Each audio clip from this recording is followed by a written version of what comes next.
सच के साथ। नमस्कार, सिटी वार्सी लाइव में आप सभी का स्वागत है। मैं हूं अमित मिश्रा। आइए देखते हैं आज की खास खबरें। उदय प्रताप कॉलेज के 115वें स्थापना दिवस समारोह में शामिल हुए सीएम योगी। समय की प्रवाह के साथ आगे बढ़ने का लोगों का किया आह्वान। सतुआ बाबा गौशाला डोमरी में चल रहे श्री शिव महापुराण कथा में पहुंचे सीएम योगी।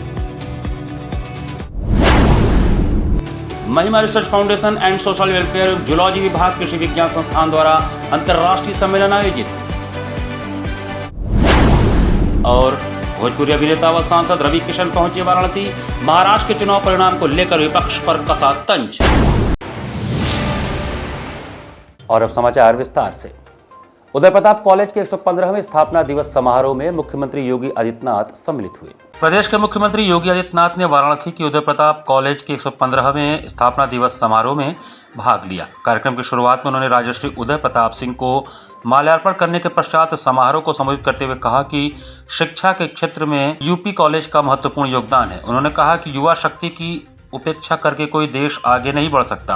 इतिहास गवाह है कि जिसने युवा की उपेक्षा की है वह आगे नहीं बढ़ा है। भगवान राम और कृष्ण भी युवा ही थे। बुद्ध ने जब ज्ञान प्राप्त किया था तो वह भी युवा ही थे। महाराणा प्रताप ने जब अकबर खिलाफ युद्ध लड़ा था तब वह महज 27 साल के थे। यह लोग देश के लिए, धर्म के लिए लड़ रहे थे। यानी युवाओं की लंबी फौज ने जब भी अंगड़ाई ली है, भारत आगे बढ़ा है। वाराणसी आधुनिक शिक्षा का भी केंद्र बने, इसके लिए युवाओं की जिम्मेदारी ज़्यादा बढ़ जाती है। काशी आज जिस रूप में तेजी से आगे बढ़ी है उसमें बीएचयू और यूपी कॉलेज की जिम्मेदारी शिक्षा के लिए और बढ़ जाती है। हमें समय के साथ कदम मिलाकर चलना है। आज तकनीक का जमाना है, उसको स्वीकारना होगा। विद्यार्थियों को इसको शिक्षण के रूप में प्रदान करना होगा, इसको अवसर के रूप में लीजिए। यह संस्थान को एक नई पहचान दिलाएगा और नई ऊंचाइयां प्रदान करेगा।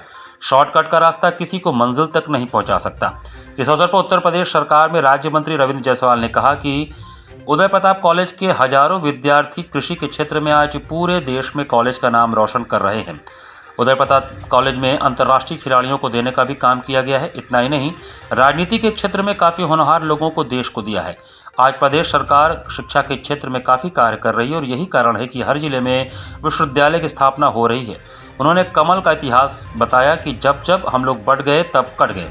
हमारे देश का समृद्धशाली इतिहास रहा है, लेकिन नीतियों के कारण हमको बटना पड़ा। कार्यक्रम में प्रदेश सरकार के मंत्री दयाशंकर मिश्र दयालु के साथ विशिष्ट अतिथि के तौर पर महात्मा गांधी काशी विद्यापीठ के कुलपति ए के त्यागी और महापौर अशोक तिवारी भी उपस्थित रहे। सोमवार को सूबे के मुख्यमंत्री योगी आदित्यनाथ सतुआ बाबा गौशाला डोमरी में आयोजित श्री शिव महापुराण कथा में शामिल हुए। मुख्यमंत्री योगी आदित्यनाथ सोमवार को वाराणसी के सतुआ बाबा गौशाला डोमरी में चल रहे श्री शिव महापुराण कथा में शामिल हुए। इस कथा के व्यासपीठ पर पूज्य संत पंडित प्रदीप मिश्र भक्तों को कथा का श्रवण करा रहे हैं। सीएम ने पंडित प्रदीप मिश्र ने कहा कि यह यात्रा सनातन धर्म और भारत के लिए इसी वृहद रूप में बढ़ती रहे। समूचे उत्तर प्रदेश शुभकामनाएं आपके साथ हैं। गोरक्ष पीठाधीश्वर व मुख्यमंत्री योगी आदित्यनाथ ने कहा कि प्रयागराज की पावन धरती पर 13 जनवरी से 26 फरवरी पौष पूर्णिमा से महाशिवरात्रि तक दुनिया का सबसे बड़ा आध्यात्मिक व सामाजिक समागम महाकुंभ 2025 का आयोजन होने जा रहा है। इससे ठीक पहले काशी की धरती पर इस पावन कथा के माध्यम से इस कुंभ का दर्शन हो रहा है। यहाँ हर कोई अनुशासन व श्रद्धा भाव के साथ पावन कथा का श्रवण कर रहा है। मैं भगवान शिव का भक्त, सनातन धर्मावलंबी होने के कारण सबका अभिनंदन करता हूँ। सीएम ने कहा कि यह दृश्य सनातन धर्म और सामाजिक समता का प्रतीक है। सीएम योगी ने कहा कि सबकी अपनी अपनी दृष्टि होती है। यह दृश्य हमारे लिए सनातन धर्म, लघु भारत का रूप और सामाजिक समता का प्रतीक है। उन्होंने कहा कि कौन कहता है कि हम आपस में बंटे हैं। कथा में सीएम योगी ने पूछा कि कहाँ है जातिवाद, संप्रदायवाद, उपासना विधि का विवाद।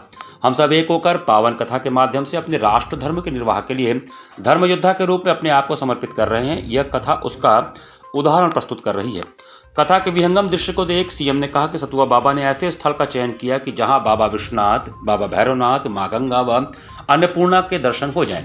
यहाँ सिर्फ भक्त ही नहीं बल्कि साक्षात देवादिदेव बाबा विश्वनाथ, काल भैरव, माँ गंगा व माँ अन्नपूर्णा भी कथा सुन रही हैं। इतना विहंगम दृश्य उन लोगों के लिए जवाब है जो हमें जाति, क्षेत्र, भाषा आदि तमाम वादों के नाम पर बांटते हैं। इस कथा का विहंगम दृश्य उनकी आंखों को खोलने के लिए पर्याप्त है। बाबा विश्वनाथ के इस पावन धरा पर और मां गंगा के इस पावन तट पर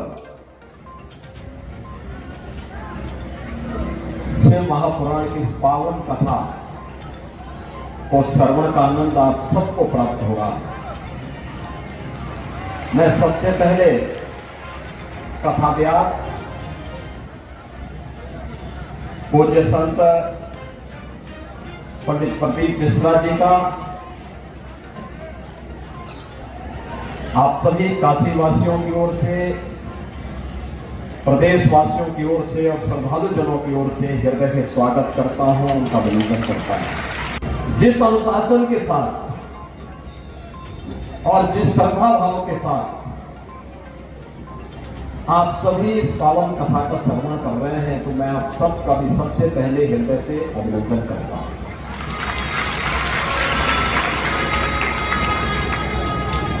अभिनंदन दोनों प्रकार से, भगवान शिव का भक्त होने के नाते भी, सनातन धर्मावलंबी होने के नाते भी, और उत्तर प्रदेश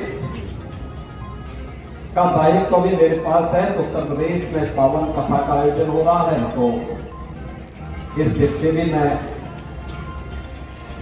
अभिभूत हूं इस सब दृश्य देखकर। महिमा research foundation and social welfare तथा जूलॉजी विभाग काशी विश्वविद्यालय द्वारा एक अंतर्राष्ट्रीय सम्मेलन का आयोजन किया गया। काशी विश्वविद्यालय के विज्ञान संस्थान के महामना हॉल के सेमिनार कॉम्प्लेक्स में महिमा research foundation and social welfare तथा जूलॉजी विभाग कृषि विज्ञान संस्थान के संयुक्त तत्वावधान में एक अंतर्राष्ट्रीय सम्मेलन कृषि और संबद्ध जलवायु विज्ञान स्मार्ट कृषि के लिए प्रगति और नवीन दृष्टिकोण का आयोजन किया गया, जिसमें प्रोफेसर रामकुमार सिंह, कुलपति विनोद विहारी महतो कोयलांचल विश्वविद्यालय के द्वारा हुआ। प्रोफेसर रामकुमार सिंह ने कहा कि कृषि अधिकांश देशों की आर्थिक व्यवस्था की रीढ़ है। भोजन और कच्चे माल के अलावा कृषि बड़ी आबादी को रोजगार के अवसर भी प्रदान करती है। जलवायु परिवर्तन सीधे तौर पर कृषि उत्पादन को प्रभावित करता है, क्योंकि यह क्षेत्र जलवायु परिस्थितियों के प्रति स्वाभाविक रूप से संवेदनशील है और वैश्विक जलवायु परिवर्तन के जोखिम और प्रभाव के मामले में सबसे कमजोर क्षेत्रों में से एक है। कृषि उत्पादन का हमेशा मौसम में बदलाव के साथ गहरा संबंध रहा है। जलवायु परिवर्तन का कृषि को प्रभावित करने वाली स्थितियों पर महत्वपूर्ण प्रभाव पड़ने का अनुमान है, जिसमें तापमान, कार्बन डाइऑक्साइड, हिम नदी प्रवाह, वर्षा और इन तत्वों की परस्पर क्रिया शामिल है। महिमा रिसर्च फाउंडेशन एवं सोशल वेलफेयर के सचिव रत्नेश कुमार राव के द्वारा प्रोफेसर रामकुमार सिंह को महिमा लाइफ टाइम अचीवमेंट अवार्ड से सम्मानित किया गया। इस अंतर्राष्ट्रीय सम्मेलन के अतिथि प्रोफेसर यूपी सिंह, संकाय प्रमुख कृषि विज्ञान संस्थान काशी विश्वविद्यालय वाराणसी ने अपने उद्बोधन में बताया कि जलवायु परिवर्तन से लोग और उनकी आजीविका प्रत्यक्ष या अप्रत्यक्ष रूप से प्रभावित होती है। जलवायु परिवर्तन भारत में लाखों लोगों की आजीविका के लिए सीधा और बढ़ता खतरा बन गया है। गरीब ग्रामीण परिवार, जिनकी आजीविका मुख्य रूप से कृषि और प्राकृतिक संसाधनों पर निर्भर करती है, जलवायु परिवर्तन के प्रतिकूल प्रभावों का अत्यधिक बोझ उठाएंगे। महिमा रिसर्च फाउंडेशन एवं सोशल वेलफेयर के सचिव रत्नेश कुमार राव के द्वारा प्रोफेसर यूपी सिंह को महिमा एक्सीलेंस इन एग्रोनोमी अवार्ड से सम्मानित किया गया। इस अंतर्राष्ट्रीय सम्मेलन की अध्यक्षता कर रहे प्रोफेसर एसवीएस राजू, निदेशक कृषि विज्ञान संस्थान काशी विश्वविद्यालय ने बताया कि जैसे जैसे जलवायु पैटर्न बदलते हैं, कृषि पारिस्थितिकी क्षेत्रों, आवासों, पौधों की बीमारी और कीटों के वितरण पैटर्न, मछली की आबादी और महासागर परिसंचरण पैटर्न के वितरण में बदलाव आता है, जो कृषि और खाद्य उत्पादन पर महत्वपूर्ण प्रभाव डाल सकता है। उत्पादकता को तेजी से बढ़ाने की चुनौती जलवायु परिवर्तन के वर्तमान और अपेक्षित प्रभावों से और भी जटिल हो गई है। वर्षा और तापमान में परिवर्तन से विशेषकर सीमांत क्षेत्रों में उत्पादकता कम होने और उत्पादन अधिक अनियमित होने की आशंका है। संसाधन सीमाओं, जलवायु परिवर्तन और परिवर्तनशीलता की स्थिति में बढ़ती और अधिक मांग वाली आबादी के लिए पर्याप्त पोषण संबंधी संतुलित भोजन की आवश्यकता को संबोधित करने के लिए यह सुनिश्चित करना प्राथमिकता है कि कृषि जलवायु स्मार्ट बने। महिमा रिसर्च फाउंडेशन एवं सोशल वेलफेयर के सचिव रत्नेश कुमार राव के द्वारा प्रोफेसर एसवीएस राजू को महिमा आउटस्टैंडिंग इंस्टीट्यूशन अवार्ड से सम्मानित किया गया। इस गोष्ठी में संस्था के सचिव रत्नेश कुमार राव ने स्वागत किया। Professor M Raghuraman, convenor entomology and agriculture zoology विभाग काशी विश्वविद्यालय ने अंतर्राष्ट्रीय सम्मेलन के बारे में बताया। प्रोफेसर पी के शर्मा, कन्वेनर मृदा विज्ञान एवं कृषि विज्ञान काशी विश्वविद्यालय ने धन्यवाद ज्ञापन दिया। सोमवार दोपहर मुख्यमंत्री योगी आदित्यनाथ के आगमन के ठीक पहले स्टाम्प मंत्री रविंद्र जायसवाल के विरोध में वकीलों ने प्रदर्शन किया। मुख्यमंत्री योगी आदित्यनाथ के वाराणसी आगमन से ठीक पहले सोमवार दोपहर वकीलों ने विरोध प्रदर्शन किया। स्टाम्प मंत्री रविंद्र जायसवाल खिलाफ नाराज वकीलों ने कचहरी से सर्किट हाउस तक नारेबाजी की और कलेक्ट्रेट गेट तक पहुंचने की कोशिश की। पुलिस ने गेट बंद करके उन्हें रोकने की कोशिश की, लेकिन वकीलों ने गेट खोलकर आगे बढ़ने की कोशिश की। वकीलों का आरोप है कि स्टाम्प मंत्री रविंद्र जायसवाल ने उनके साथ वादा खिलाफी की है। उनके अनुसार मंत्री वकीलों के हितों के खिलाफ नीतियां लागू कर रहे हैं, जिसमें निबंधन मित्रों की तैनाती भी शामिल है। वकीलों का कहना है कि यह निर्णय वकालत के पेशे को कमजोर करने वाला है। पहले भी मंत्री द्वारा उठाए गए कदमों से वकीलों में नाराजगी रही है। करीब 100 से ज्यादा वकीलों ने कचहरी परिसर से विरोध प्रदर्शन शुरू किया और सर्किट हाउस तक पहुंचने की कोशिश की। इस दौरान वकीलों ने सर्किट हाउस के सामने सड़क जाम कर दी और धरने पर बैठने की जिद पर अड़ गए। वकीलों के नारेबाजी और बढ़ते हंगामे को देखते हुए पुलिस को हस्तक्षेप करना पड़ा। एसीपी कैंट विदुष सक्सेना के नेतृत्व में पुलिस बल ने कलेक्ट्रेट गेट और सर्किट हाउस के पास प्रदर्शनकारियों को रोकने का प्रयास किया।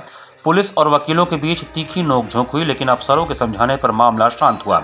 वकीलों ने मुख्यमंत्री योगी आदित्यनाथ के नाम एक ज्ञापन सौंपा, जिसमें उनकी मांगों को प्रमुखता से रखा गया। वकीलों ने अपने ज्ञापन में स्टाम्प मंत्री के नीतिगत निर्णयों को वापस लेने और वकीलों के हितों की रक्षा के लिए आवश्यक कदम उठाने की मांग की। माननीय स्टाम्प मंत्री द्वारा हर समय अधिवक्ताओं के हितों की सुरक्षा नहीं की जाती है। वो कभी न कभी किसी न किसी रूप से हम अधिवक्ताओं को परेशान करने का प्रयास करते रहते हैं। उसी कड़ी में वो अब एक नया नियम लागू करने जा रहे हैं, निबंधन मित्र, जो कि निबंधन मित्र केवल ग्रेजुएशन करने वाले छात्रों के द्वारा कराया जाएगा। रजिस्ट्री अब हम लोग नहीं करा पाएंगे, रजिस्ट्री अधिवक्ता अब नहीं कराएगा, वो निबंधन मित्र कराएंगे। हम सभी लोग निबंधन मित्र के खिलाफ आज माननीय मुख्यमंत्री जी से मिलने जा रहे हैं, अपना पत्रक देंगे और उनसे कहेंगे कि जब तक निबंधन मित्र का वो निर्णय वापस नहीं लेते हम लोग आंदोलनरत रहेंगे। महाराष्ट्र विधानसभा के परिणाम को लेकर भोजपुरी अभिनेता सांसद रवि किशन ने विपक्ष पर तंज कसा। भोजपुरी अभिनेता सांसद रवि किशन वाराणसी पहुंचे। उन्होंने मीडिया के साथ बातचीत में महाराष्ट्र के चुनाव परिणाम को लेकर विपक्ष पर तंज कसा और कहा कि खिसियानी बिल्ली खंबा नोचने वाली कहावत विपक्ष पर सटीक बैठती है। जब विपक्ष झारखंड में जीतता है तो ईवीएम सही रहता है, लेकिन जब महाराष्ट्र में हारते हैं तो ईवीएम को दोषी ठहरा दिया जाता है। यह दोहरे मापदंड का स्पष्ट उदाहरण है। उन्होंने कहा कि महाराष्ट्र की जनता ने पूर्व में भाजपा सरकार द्वारा चलाई गई योजनाओं का लाभ उठाया है और उसी का नतीजा रहा है कि एक बार फिर उन्होंने पार्टी पर भरोसा जताया है। नरेंद्र मोदी के नेतृत्व और विकास कार्यों को जनता ने सराहा है, जिससे यह जीत सुनिश्चित हुई है। रवि किशन ने युवाओं में सनातन संस्कृति के बढ़ते झुकाव को लेकर खुशी जाहिर की। उन्होंने कहा कि यह हमारे लिए गर्व की बात है कि आज की युवा पीढ़ी सनातन संस्कृति की ओर आकर्षित हो रही है। काशी में हो रही कथाओं में बड़ी संख्या में लोगों की भागीदारी इस बात का प्रमाण है कि धर्म और सनातन संस्कृति फिर से प्रबल हो रही है। इससे हमारी परंपराएं और मजबूत होंगी। काशी के महत्व पर जोर देते हुए काशी में सनातन संस्कृति और धर्म पर आधारित आयोजनों की चर्चा करते हुए रवि किशन ने कहा कि यह स्थान हमेशा से भारतीय संस्कृति का केंद्र रहा है। यहाँ होने वाले आयोजन न केवल लोगों की आध्यात्मिकता को जागृत करते हैं, बल्कि नई पीढ़ी को भी अपनी जड़ों से जोड़ते हैं। ऐतिहासिक रहा यशस्वी प्रधानमंत्री मोदी जी की योजनाओं को, महाराष्ट्र ने लाड़की बहन की योजनाओं को इतना भयंकर रूप से ऐतिहासिक स्वागत किया। 50 साल बाद ये रिजल्ट आया है। इससे पता चलता है कि भारतीय जनता पार्टी पर 140 करोड़ की जनता का विश्वास, महाराष्ट्र का विश्वास, और उपचुनाव में जो यहाँ आपने रिजल्ट देखा 9 में से 7 सीटें जीते हैं। भारतीय जनता पार्टी आने वाले 30-40 साल तक जनता ने मन बनाया, जब तक विकसित भारत नहीं होता भारतीय जनता पार्टी का परचम लहराता रहेगा। यशस्वी प्रधानमंत्री मोदी जी की योजनाएं बहुत कारगर साबित हुई है देश के लिए। अखिलेश जी कहना है कि ये प्रशासन में जिताया है, ऐसे हैं क्या कहना ये देखिए, खिसियानी बिल्ली खंबा नोचे, यही सब बात है। जब यहाँ जीतते हैं, झारखंड पर कुछ बोला नहीं, तब ईवीएम ठीक है, सब कुछ ठीक है, प्रशासन ठीक है। जहाँ हारते हैं तो विरोधी पक्ष यही कहता है। ये पुराना रोना, इनका ये पुराना आलाप है, इस पर जनता कोई गौर नहीं करती। कैंट स्टेशन के प्लेटफॉर्म नंबर 1 पर स्थित एग्जीक्यूटिव लाउंज में best employee of the month programme का आयोजन किया गया। शहर के कैंट स्टेशन के प्लेटफॉर्म नंबर 1 पर स्थित एग्जीक्यूटिव लाउंज में best employee of the month programme का आयोजन हुआ। इस कार्यक्रम में प्रदीप ग्रुप के वरिष्ठ महाप्रबंधक अनिल तिवारी भी मौजूद रहे। वहीं इस कार्यक्रम को ग्रुप के वरिष्ठ महाप्रबंधक अनिल तिवारी ने अपने सहयोगियों के साथ मिलकर बहुत ही अच्छे ढंग से आयोजित किया। काफ़ी लंबे समय से होटल इंडस्ट्री में अपनी सेवाएं दे रहे अनिल तिवारी ने कई 5 स्टार होटल में महाप्रबंधक का पद पे रह चुके हैं। अनिल तिवारी ने बताया कि इस तरह का कार्यक्रम हम सब पहले भी आयोजित कर चुके हैं, जिससे कर्मचारियों का हौसला बढ़ता है। इस कार्यक्रम में वरिष्ठ महाप्रबंधक अनिल तिवारी ने अपने स्टाफ को best employee of the month के लिए सर्टिफिकेट और कैश अमाउंट प्रोत्साहन के रूप में दिया। वहीं इस एग्जीक्यूटिव लाउंज के चेयरमैन प्रदीप नारायण सिंह और डायरेक्टर वैभव नारायण सिंह और कुशाग नारायण सिंह ने पिछले महीने में अच्छा परफॉर्मेंस करने वाले एम्प्लॉयज़ को बधाई दिया। स्टाफ के लिए जो ऑर्गेनाइज किया, जो best employee of the month, जिन्होंने लास्ट मंथ में बहुत अच्छा परफॉर्मेंस किया, उनके लिए हम लोगों ने सर्टिफिकेट और कैश रिवार्ड दिया हुआ है। कितने लोगों को दिया आपने? 2 टोटल 6 लोगों को। क्या लोगों सब क्या करते हैं वो लोग? वो लोग कैशियर हैं, मैनेजर हैं और वेटर्स हैं, स्टूवर्ड हैं। स्टाफ से क्या अपील करना चाहेंगे अपने? स्टाफ क्या प्रोत्साहन के रूप में क्या कहना चाहेंगे? प्रोत्साहन के रूप में कि और काम करते रहिए तो और आपका मोरल होगा। जैसे अभी आपके सामने एक एग्जांपल था, एक लड़का नौकरी छोड़ के भी जा रहा है, उसको भी हमारे डायरेक्टर ने बोला कि इस महीने उसकी सैलरी बढ़ा दो, बड़ी जब he did very good job. तो वैसे ही सबका ही होगा। यहाँ पर वक्त चला है छोटे से ब्रेक का, बने रहिए सिटी वाराणसी लाइव के साथ। वाराणसी लाइव, सच के साथ।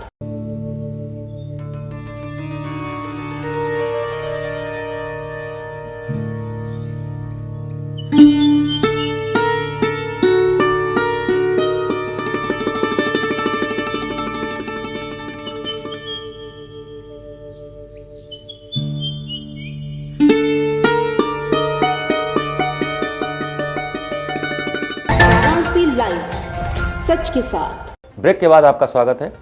भारतीय रिजर्व बैंक के पूर्व गवर्नर, अमेरिका में भारत के पूर्व राजदूत और जम्मू कश्मीर के पूर्व राज्यपाल पद्म भूषण पंडित लक्ष्मीकांत झा की स्मृति में हिंदी दिवस समारोह का आयोजन हुआ। भारतीय रिजर्व बैंक के पूर्व गवर्नर, अमेरिका में भारत के पूर्व राजदूत और जम्मू कश्मीर के पूर्व राज्यपाल पद्म भूषण पंडित लक्ष्मीकांत झा के स्मृति में भारतीय हिंदू भवन चौखंबा में आयोजित हिंदी दिवस समारोह काशी पत्रकार संघ के अध्यक्ष डॉक्टर अत्रि भारद्वाज की अध्यक्षता में संपन्न हुआ। हिंदी दिवस समारोह में हिंदी के उन्नयन के लिए प्रयासरत थियोसॉफिकल सोसाइटी कमक्षा के पूर्व प्रधानाचार्य साहित्यकार डॉक्टर महेंद्र तिवारी अलंकार, सेंट्रल बार एसोसिएशन के अध्यक्ष मुरलीधर सिंह, महामंत्री सुरेंद्र नाथ पांडे और भारतेंदु हरिश्चंद्र के वंशज दीपेश चंद्र चौधरी को हिंदी रत्न सम्मान से संस्था द्वारा सम्मानित किया गया। समारोह की अध्यक्षता करते हुए डॉक्टर अत्रि भारद्वाज ने कहा कि हिंदी के उन्नायक पंडित लक्ष्मीकांत झा को हिंदी के प्रति अगाध प्रेम था। सन 1936 में पूरे विश्व में ICS में प्रथम स्थान उन्होंने प्राप्त किया था। LK झा महान अर्थशास्त्री थे, रिजर्व बैंक में अब तक के सबसे महान गवर्नर थे। अपने जीवन काल में भारत के लगभग सभी प्रधानमंत्रियों के आर्थिक सलाहकार रहे। 1967 से 1970 तक भारतीय रिजर्व बैंक के गवर्नर रहे। सन 1964 से 66 तक पूर्व प्रधानमंत्री लाल बहादुर शास्त्री जी के मुख्य सचिव रहे। सन 81 से 84 तक पूर्व प्रधानमंत्री इंदिरा गांधी के प्रमुख सचिव रहे। सन 77 से 78 तक पूर्व प्रधानमंत्री मोरारजी देसाई के आर्थिक सलाहकार रहे। हिंदी भाषा के लिए उनके हृदय में अपार प्रेम हिलोरे मारता था। इसी का परिणाम था कि 2 अक्टूबर 1969 को महात्मा गांधी के जन्म शताब्दी के अवसर पर भारतीय नोटों रुपए 2, 5, 10 और 100 को जारी कर भारतीय इतिहास में पहली बार हिंदी में हस्ताक्षर कर राष्ट्रभाषा को जन जन के मन में प्रतिष्ठित किया। कार्यक्रम के मुख्य अतिथि सेंट्रल बार एसोसिएशन के महामंत्री सुरेंद्र नाथ पांडे ने कहा कि लंदन स्कूल ऑफ इकोनॉमिक्स और कैम्ब्रिज विश्वविद्यालय जैसे पाश्चात्य शैली के विश्वविद्यालय में पढ़ने के बाद भी हिंदी के प्रति उनका लगाव काबिल तारीफ था। लक्ष्मीकांत झा जब सन 1970 से 73 तक अमेरिका में भारत के राजदूत थे, तब भी वो दूतावास में अपने अधीनस्थों से हिंदी में ही बात करते थे। भारतीयों के लिए गर्व की बात है कि लक्ष्मीकांत झा सन 57 से 58 में अंतर्राष्ट्रीय संस्था general agreement on tariffs and trade प्रथम के चेयरमैन थे। सन 86 में राज्यसभा के सदस्य रहने के दौरान भी उन्होंने हिंदी की आवाज को संसद में उठाया था। सच्चे अर्थों में लक्ष्मीकांत झा हिंदी के माथे की बिंदी थे। कार्यक्रम का संयोजन और संचालन अधिवक्ता गौतम कुमार झा ने किया तथा स्वागत दीपेश चंद्र चौधरी ने और धन्यवाद ज्ञापन संस्था के अध्यक्ष निरसन कुमार झा एडवोकेट द्वारा किया गया। कार्यक्रम में प्रमुख रूप से सुधीर चौधरी, मनोज मिश्रा, डॉक्टर संजय अग्रवाल, नंद कुमार सिंह, नटवर झा, भोगेंद्र झा, राजेश गुप्ता आदि लोग उपस्थित थे। झा जी को याद करना, और वो जैसा कि नाती थे दिनेश झा जी के, तो वो काशी पत्रकार संघ के अध्यक्ष रहे हैं और उनका बड़ा योगदान रहा हिंदी पत्रकारिता में। और लक्ष्मीकांत झा जी लक्ष्मी के भी सेवक थे, रिजर्व बैंक के गवर्नर थे और हिंदी के भी सेवक थे। तो ऐसे लोगों को याद करने से हम अपनी वाणी को शुद्ध करते हैं, क्योंकि जीवन में नई पीढ़ी के सामने अगर कोई आइकॉन नहीं है, किसका वो अनुसरण करेंगे। हम मशीनी युग में जी रहे हैं, मशीन के गुलाम बनते चले जा रहे हैं, संवेदनाएं मरती चली जा रही हैं। ऐसे में गौतम जी एक बहुत अच्छा काम करते हैं कि पुराने लोगों को, जो हमारे आइकॉन हैं, जो हमारे आदर्श हैं, उनको जिंदा रखते हुए, क्योंकि व्यक्ति चला जाता है उसके विचार जिंदा रहते हैं, विचार मरते नहीं हैं, तो उन विचारों को ये हमेशा आगे प्रसारित करते चले जा रहे हैं। प्रसिद्ध गजलकार प्रोफेसर वशिष्ठ अनूप के भोजपुरी गजल संग्रह सुंदर बिहान होई पुस्तक पर परिचर्चा का आयोजन हुआ। नई किताब प्रकाशन समूह के तत्वावधान में हिंदी उत्सव पुस्तक लोकार्पण एवं परिचर्चा के तहत प्रसिद्ध गजलकार प्रोफेसर वशिष्ठ अनूप के भोजपुरी गजल संग्रह सुंदर बिहान होई पुस्तक पर परिचर्चा का आयोजन आचार्य रामचंद्र शुक्ल सभागार हिंदी विभाग काशी हिंदू विश्वविद्यालय के प्रकाशक आदित्य महेश्वरी एवं वरुणा भारती के संयोजकत्व में संपन्न हुआ। हिंदी गजल की दुनिया में अपना परचम लहराने वाले जनवादी गजलकार एवं सुधी आलोचक अनूप भोजपुरी गजल के आंगन में भी पदार्पण कर चुके हैं। इस गजल संग्रह का शीर्षक सुंदर बिहान होई गजलकार के उस आशान्वित दृष्टि का प्रतीक है जिसके माध्यम से अपने मातृभाषात्मक क्षेत्र में वो नित्य नवीन ऊंचाई की ओर अग्रसर होते रहेंगे और भोजपुरी गजल के शिखर पर विराजमान होंगे। जब मैं इसमें संकलित गजलों को पढ़ रही थी तब भाषा से जो अपनत्व का एहसास है भीतर से आवाज आई, इसकी भाषा है सौम्य भोजपुरिया। विश्वविद्यालय के परंपरानुसार कुलगीत मधुर मनोहर अतीव सुंदर यह सर्व विद्या की राजधानी का गायन शोध छात्राओं दिव्या शुक्ला, रुक्मणी राय और स्मिता पांडे ने किया। कार्यक्रम की अध्यक्षता कर रहे विद्याश्री न्यास के सचिव डॉक्टर दयानंदी मिश्र, जो ललित निबंध के सम्राट पंडित विद्यानिवास मिश्र के भ्राता हैं, ने कहा कि सुंदर बिहान होई का मूल तत्व गेयता है।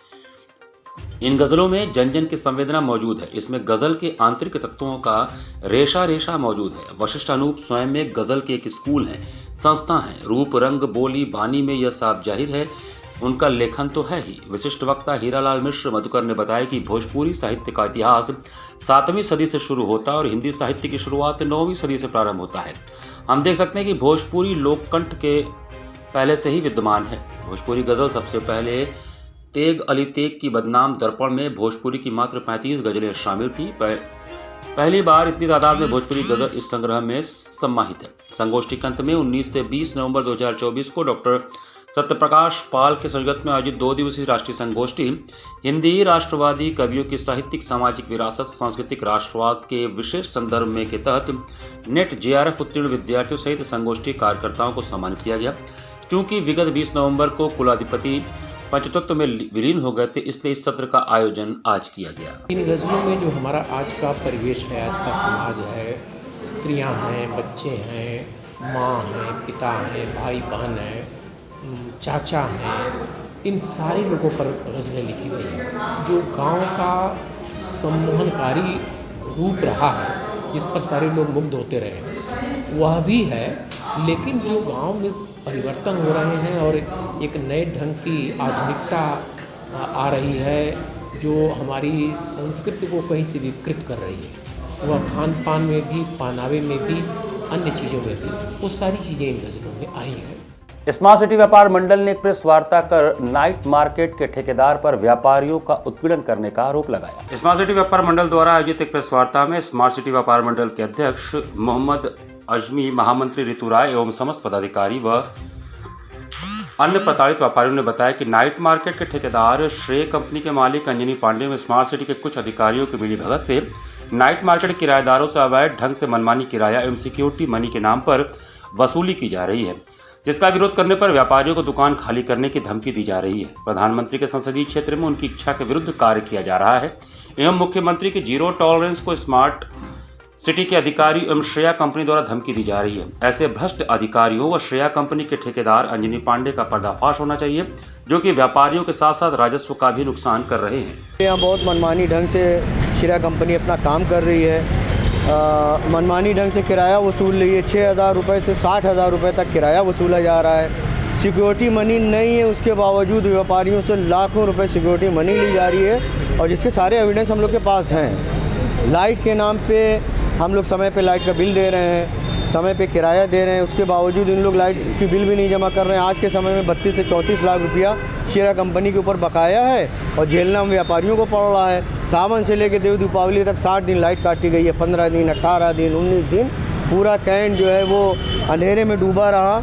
मोदी जी का के ड्रीम प्रोजेक्ट, योगी जी की जीरो टॉलरेंस की नीति को स्मार्ट सिटी के कुछ अधिकारी और श्रेया कंपनी के ठेकेदार अंजनी पांडे पूरी तरह से ध्वस्त करने में लगे हैं। हम व्यापारियों की मांग है कि इसकी कुछ स्तरीय जांच हो। घाट संध्या कार्यक्रम में श्रीजा विश्वास और तापस देवनाथ के कथक नृत्य की बेहतरीन प्रस्तुति की। काशी रस के रूप में काशी के संस्कृति के नवीन स्वरूप को जनसामान्य से अवगत कराने एवं भावी पीढ़ी को संस्कारित करने के उद्देश्य से पुलिस कमिश्नरेट वाराणसी की अप्रतिम पहल पर सुबह बनारस के अंतर्गत काशी रस जैसे अद्भुत कार्यक्रम को प्रत्येक रविवार को संचालित किया जाता है। जिला प्रशासन के अभिनव पहल पर इस रविवार को सुबह बनारस के अंतर्गत काशी रस कार्यक्रम के प्रथम चरण में कलाकार श्रीजा विश्वास ने कार्यक्रम का शुभारंभ गणेश वंदना तत्पश्चात पारंपरिक कथक नृत्य समापन दादरा से किया। संगत कलाकार के रूप में हारमोनियम एवं गायन पर मोहित साहनी, तबले पर गौरव चक्रवर्ती, सारंगी पर ओम सहाय, बोल पढ़न पर अली प्रकाश उपस्थित रहे। द्वितीय चरण में कोलकाता से पधारे कलाकार तापस देवनाथ ने कार्यक्रम का शुभारंभ शिव वंदना तत्पश्चात पारंपरिक कथक नृत्य की प्रस्तुति से किया।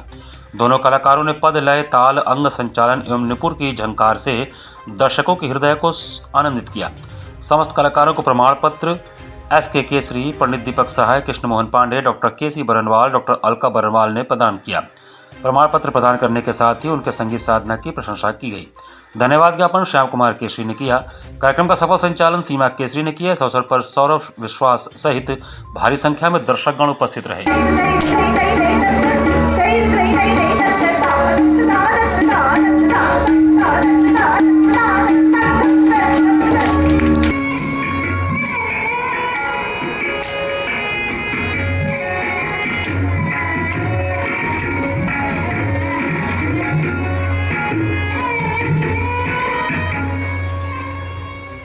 नमो घाट पर आयोजित काशी वंदन सांस्कृतिक कार्यक्रम में वागीशा मिश्रा के उपशास्त्रीय गायन ने श्रोताओं को मंत्रमुग्ध कर दिया। जिला प्रशासन द्वारा नमो घाट पर आयोजित काशी वंदन सांस्कृतिक कार्यक्रम में वागीशा मिश्रा का उपशास्त्रीय गायन कार्यक्रम आयोजित हुआ, जिसमें उन्होंने शिव भजन टिमिक टिमिक डमरू कर बाजे, प्रेम मगन नाचे भोला, श्री राम भजन ऐसो को उदार जगमाही, बनारसी दादरा सांवरिया प्यारा रे मोरी गुइया, दादरा गंगा रेती पे तथा कबीर भजन मन लागो मेरो यार फकीरी गाकर श्रोताओं को मंत्रमुग्ध कर दिया।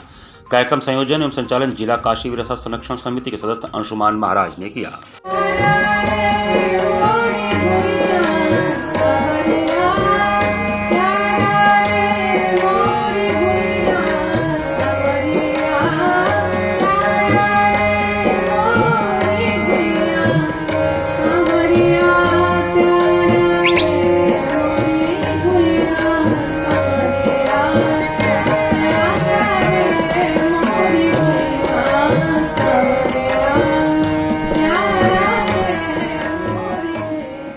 इसी के साथ सिटी वाराणसी लाइव का ये संस्करण हमें समाप्त करते हैं। मुझे दीजिए आज्ञा।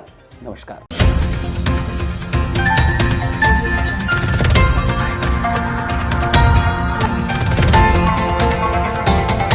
वाराणसी लाइव, सच के साथ।